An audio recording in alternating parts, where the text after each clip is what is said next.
All right, write settings. This basically will allow you to do a couple of different default actions for writing blog posts, as well as some advanced blog posting actions. First of all, we're going to cover the size of the post box. So whenever you're posting a new post or page, and you either have a lot of content that you want to do without toggling to the full screen, you want to be able to just adjust the size of the post box there. Formatting, if you want to convert emoticons to actual images instead of just the emoticons themselves, you can do that here. And a little checkbox here that says WordPress should correct invalidly nested XHTML automatically. You can check this box to try and keep your WordPress as valid as possible, and it ensures a very similar look across all the browsers. But if you find that there's certain things that start to break in your theme as a result of you checking that, just sometimes if you uncheck or check this box, it'll fix that theme problem for you. So just something to keep in the back of your head in case you start to see that happening on your blog.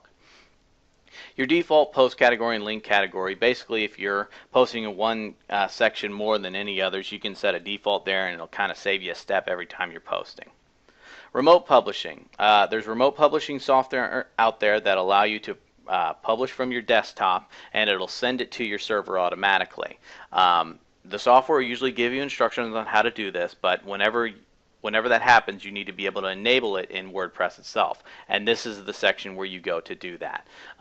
There'll be more instructions in your actual software itself that'll let you do that, and you follow those instructions, but this is where you're going to go to be able to enable it in case you're trying to find it. A handy little feature that not many people use, but it's very, very powerful, is the post via email. Basically what it does is it will read an email inbox of your choosing and automatically post content whenever it finds anything. It's a very powerful tool, but has to be utilized properly.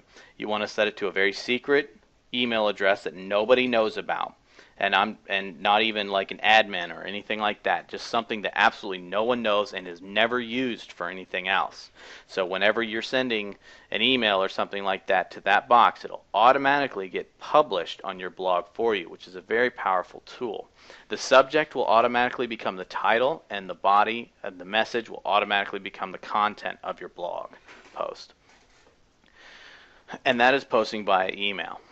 Update services. This is your pinging services.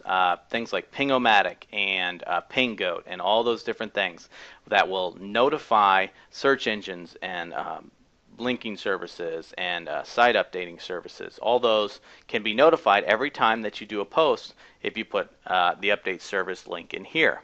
It's a very useful tool to let the search engines know whenever you've added new content. And that's it for writing.